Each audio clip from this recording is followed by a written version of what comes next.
Good morning everyone, my name is Vijay Gupta and you are watching biology classes. तो welcome है आप सभी का बायोलॉजी के इस क्लास में।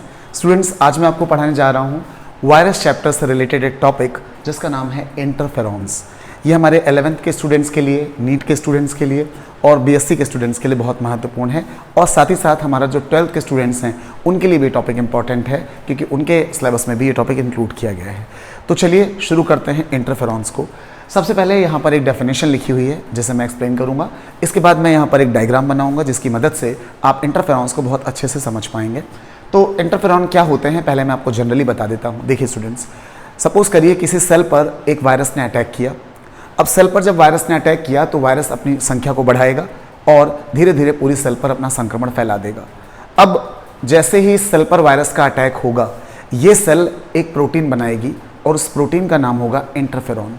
ये इंटरफेरॉन आसपास के सेल्स के पास जाएंगे और उनको अलर्ट करेंगे वायरस के संक्रमण से, ताकि वो सेल्स अपनी प्रोटेक्शन कर सकें, अपनी रक्षा कर सकें। तो एक तरीके से इंटरफेरॉन्स क्या होते हैं, एक प्रकार की सिग्नलिंग प्रोटीन है जो आसपास की सेल्स को सिग्नल देती है, जिन पर अभी इन्फेक्शन नहीं हुआ है लेकिन इन फ्यूचर होने वाला है, तो उनको ये सिग्नल देगी ताकि वो सेल्स अपना बचाव कर पाएंगी। डेफिनेशन को देखें तो interferons are the set of proteins. Interferons protein का समूह है, सेट हैं, which are released by the virus infected cells। और ये इंटरफेरॉन कहाँ बनते हैं, उन सेल्स में बनते हैं जिन पर वायरस का अटैक हुआ है। and which react with the uninfected cell। और ये इंटरफेरॉन कहाँ जाते हैं, आसपास की कोशिकाओं में जिन पर वायरस का संक्रमण अभी नहीं हुआ है। to render them, render माने होता है प्रदान करना, resistant to the infection to virus। ये उनको प्रदान करते हैं क्या, प्रतिरक्षा, रेजिस्टेंट देते हैं, प्रतिरोधक क्षमता, किससे, उस वायरस से जो अभी उस पर अटैक करने वाला है। तो ये थी डेफिनेशन। तो चलिए अब मैं एक डायग्राम बनाता हूँ और डायग्राम की मदद से इस टॉपिक को और डिटेल में आपको बताने जा रहा हूँ। तो चलिए आप लोग भी डायग्राम बनाएं मेरे साथ में।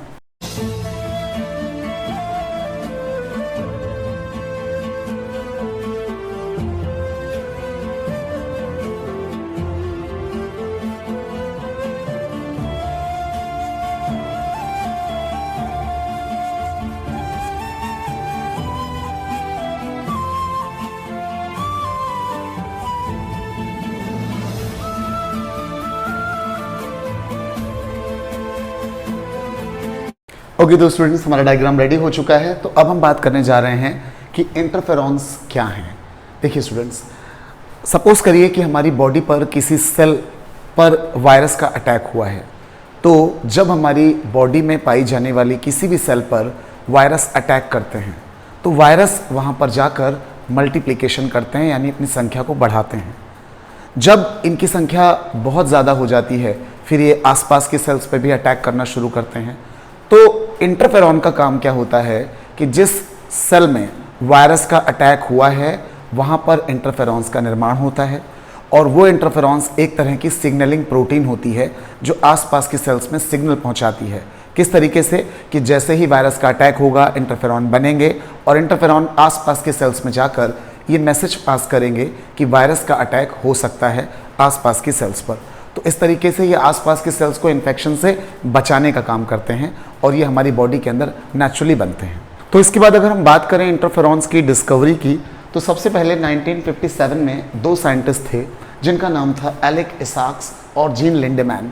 इन दोनों ने इंटरफेरॉन्स की सबसे पहले खोज की और इनके बारे में बताया। तो ये डायग्राम में समझते हैं कि किस तरीके से इंटरफेरॉन्स काम करते हैं।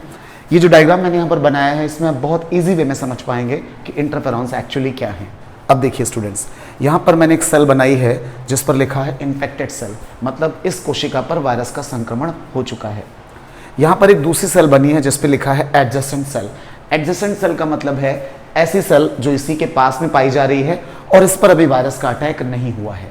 तो सपोज करें ये एक वायरस है जिसने इस सेल पर अटैक कर दिया है। जैसे ही ये वायरस सेल के अंदर आया, ये इसका न्यूक्लिक एसिड है, डीएनए या आरएनए कुछ भी हो सकता है, और ये वायरस मल्टीप्लिकेशन करेगा यानी गुणन करेगा, जनन करेगा और अपनी संख्या बढ़ाने लगेगा। अब जैसे ही यहाँ पर कई सारे वायरस बन गए, ये बात पता चलेगी इस सेल के डीएनए को। अब आपको पता है कि डीएनए जो होता है वो न्यूक्लियस के अंदर होता है और न्यूक्लियस हमारा सेल का ब्रेन कहलाता है। Nucleus is known as brain of the cell. तो सॉरी, तो ये जो न्यूक्लियस है इसके अंदर ये डीएनए पाया जा रहा है और ये जो डीएनए है ये क्या करेगा, mRNA बनाएगा। DNA से mRNA बनने की जो प्रक्रिया है वो कहलाती है ट्रांसक्रिप्शन। और इसी तरीके से ये जो हमारा mRNA बना है, ये mRNA बाहर जाकर साइटोप्लाज्म में एक प्रोटीन बनाएगा जिसको कहेंगे ट्रांसलेशन। अब ये थोड़ा सा कॉन्सेप्ट है जो आपको समझना है, इसे मैं बेसिकली थोड़ा आपको अलग से बता देता हूँ। हमारी बॉडी के अंदर नॉर्मली जितनी भी सेल्स हैं इनमें एक प्रोसेस होती है जिसे कहते हैं प्रोटीन सिंथेसिस। तो प्रोटीन सिंथेसिस की जो प्रोसेस है इसमें पहले क्या होता है कि DNA से mRNA बनता है। mRNA मतलब मैसेंजर RNA, और फिर ये mRNA साइटोप्लाज्म में जाकर प्रोटीन का निर्माण करता है। तो DNA से पहले बना mRNA और mRNA से बना प्रोटीन। DNA से mRNA बनने की जो प्रक्रिया है वो कहलाती है ट्रांसक्रिप्शन, हिंदी में अनुलेखन, और mRNA से प्रोटीन बनने की जो प्रक्रिया है वो कहलाती है ट्रांसलेशन। इसके बारे में मॉलिक्यूलर बायोलॉजी में हम डिटेल में आगे बात करेंगे कि प्रोटीन सिंथेसिस क्या होती है। अभी के लिए मैंने आपको शॉर्ट में बताया कि हमारी सेल्स के अंदर एक प्रोसेस हो रही है प्रोटीन सिंथेसिस। प्रोटीन सिंथेसिस की प्रक्रिया में पहले DNA से mRNA बनेगा और ये प्रक्रिया न्यूक्लियस के अंदर होगी, इसे हम कहेंगे ट्रांसक्रिप्शन। इसके बाद mRNA से प्रोटीन बनेगा और ये प्रक्रिया होगी हमारे साइटोप्लाज्म यानी कोशिका द्रव्य में, ये प्रक्रिया कहलाएगी ट्रांसलेशन। तो यहाँ पर DNA ने बनाया mRNA, प्रक्रिया कहलाई ट्रांसक्रिप्शन। फिर ये mRNA बाहर साइटोप्लाज्म में आ गया और इसने एक प्रोटीन बनाई, एक सिग्नलिंग प्रोटीन बनाई जिसे हमने कहा इंटरफेरॉन, और ये प्रक्रिया कहलाई ट्रांसलेशन। तो ट्रांसक्रिप्शन और ट्रांसलेशन क्या कहलाएंगे, प्रोटीन सिंथेसिस। और इस तरीके से एक सेल में प्रोटीन बन गई, ये प्रोटीन कहलाई इंटरफेरॉन। तो आपने क्या देखा यहाँ पर कि जिस सेल पर वायरस का अटैक होता है उस सेल का DNA एक प्रोटीन का निर्माण करता है, और ये प्रोटीन सिग्नलिंग प्रोटीन होती है, मतलब आसपास के सेल्स में सिग्नल पहुंचाने का काम करती है। अब जैसे ही यहाँ पर इंटरफेरॉन बन गए, ये इंटरफेरॉन्स प्रोटीन हैं, आसपास के सेल्स में जाएंगे। तो हमने ये एक इंटरफेरॉन को बाहर दिखाया और ये इसके पास की कोई सेल दिखा दी, एक एडजेसेंट सेल, मतलब साथ में लगी हुई सेल। इस सेल में ये इंटरफेरॉन आएगा। अब जैसे ही यहाँ पर आएगा तो यहाँ के न्यूक्लियस में इस बात की इंफॉर्मेशन पहुँचेगी, यानी DNA को पता चलेगा कि ये क्या सिग्नल लेकर आया हुआ है। और जैसे ही DNA को ये बात पता चलेगी कि वायरस का अटैक हो सकता है, तो DNA भी एक mRNA फिर से बनाएगा और वो mRNA फिर से एक प्रोटीन बनाएगा। तो यहाँ पर भी वही प्रोसेस हो रही है, DNA से mRNA बन रहा है, मतलब क्या हो रहा है, ट्रांसक्रिप्शन हो रहा है, और mRNA से क्या बन रही है, प्रोटीन बन रही है, मतलब ट्रांसलेशन हो रहा है। तो यहाँ पर भी प्रोटीन सिंथेसिस हुई और इसने इस बात का मैसेज दिया था, तो इसने हेल्प किया, और जो प्रोटीन बनी उसका नाम है एंटीवायरल प्रोटीन। अब जैसे ही ये वायरस जिस सेल को इन्फेक्ट कर चुके थे पास वाली सेल पर अटैक करने के लिए आएंगे, ये एंटीवायरल प्रोटीन जाकर इन वायरसेस को क्या करेगी, स्टॉप कर देगी, यानी इन्हें काम करने नहीं देगी, और इस तरीके से ये वाली सेल वायरस के इन्फेक्शन से बच जाएगी। तो आपने देखा इस डायग्राम में, दोनों डायग्राम्स में, कि किस तरीके से हेल्प की गई इंटरफेरॉन्स के द्वारा आसपास के सेल्स को वायरस के संक्रमण से बचाने के लिए। इसको थोड़ा जनरल वे में समझ लेते हैं, मे भी थोड़ा फनी लगेगा आपको, बट मैं समझाने की कोशिश कर रहा हूँ तो ये बात आपको और बेहतर समझ में आ जाएगी मेरी। सपोज करिए एक सेल है जिस पर एक वायरस ने अटैक किया। जैसे ही वायरस ने अटैक किया, वायरस ने अपनी संख्या को बढ़ा लिया। ये बात पता चली इसके DNA को। DNA कहाँ है, न्यूक्लियस के अंदर। अब DNA ने सोचा कि खुद तो अब नहीं बच सकते हैं, लेकिन आसपास की सेल्स को बचा लिया जाए। तो इस काम को करने के लिए, एक समाज सेवा करने के लिए DNA ने तुरंत एक मैसेज दिया किसको, mRNA को, और mRNA DNA के मैसेज को मानकर साइटोप्लाज्म में जाकर एक प्रोटीन बना ली जिसको कहा इंटरफेरॉन। अब इंटरफेरॉन को यहाँ से भेज दिया गया आसपास की सेल्स के पास में। अब ये इंटरफेरॉन आसपास की सेल्स में जाता है और वहाँ के DNA को, वहाँ के न्यूक्लियस को ये मैसेज देता है कि भाई हमारी सेल पर अटैक हो चुका है और अब हम आपको बताने आए हैं, आप अपनी सेल को बचा लीजिए।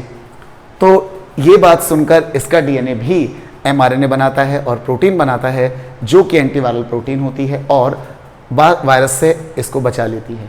तो इस तरीके से इंटरफेरॉन ने आसपास के सेल्स को बचा लिया अपने एक मैसेज को के द्वारा, और ये मैसेज इंटरफेरॉन ने किसको दिया, आसपास के सेल्स को दिया। तो इस तरीके से कंक्लूजन क्या निकला कि इंटरफेरॉन्स एक प्रकार की सिग्नलिंग प्रोटीन है जो आसपास के सेल्स को वायरस के इन्फेक्शन से बचाती है। और ख़ास बात यह है कि इंटरफेरॉन हमेशा उन्हीं सेल्स में बनेंगे जिन पर वायरस का इन्फेक्शन हो चुका है। तो इस तरीके से डेफिनेशन आप देख पा रहे हैं कि interferons are the set of proteins. ये थोड़ा सा डल हो गया है।